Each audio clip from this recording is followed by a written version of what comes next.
કે જિંદગીના પહેલા પગથિયા પરથી જે લોકો જિંદગીના 10મા પગથિયે બેઠા છે અને 10મા પગથિયા પર બેસનારી વ્યક્તિને જીવનનું પહેલું પગથિયું યાદ હોય તો આખી જિંદગી એ વ્યક્તિ દુઃખી ના થાય.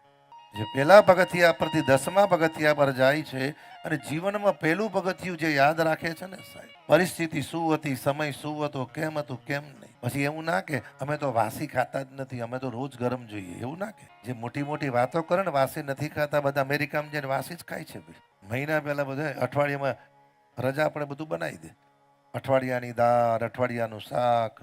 અને હવે પરીક્ષિતને કહ્યું, રાજન, ચતુર્થ દિનની સંધ્યા છે, ભૂખ લાગી હોય, તરસ લાગી હોય, જળપાન કરવું હોય, તૃપ્ત થઈ જાય. એટલે પરીક્ષિતે કીધું, ગુરુદેવ, અધિકારી સમજી હવે જે રીતના બ્રહ્માનંદથી મારું કલ્યાણ થાય એ કરો. આનો અર્થ એવો છે, જીવનમાં ભગવાન જ્યારે કૃપા કરીને તમારી સામું જુએ ને સાહેબ, તો ભાગવતજી એમ કહે છે, આંખ મીચીને એટલો બધો પુરુષાર્થ કરો, એટલો બધો પુરુષાર્થ કરો તમે, એ પુરુષાર્થના પરસેવાથી પરમાત્માને કોઈક વાર એવો પ્રેમ આવે છે ને કે પછી અમુક સમય પછી તમારે દોડવું પડતું નથી, એની કૃપાથી સમયે સમયે તમને મળ્યા જ કરે છે.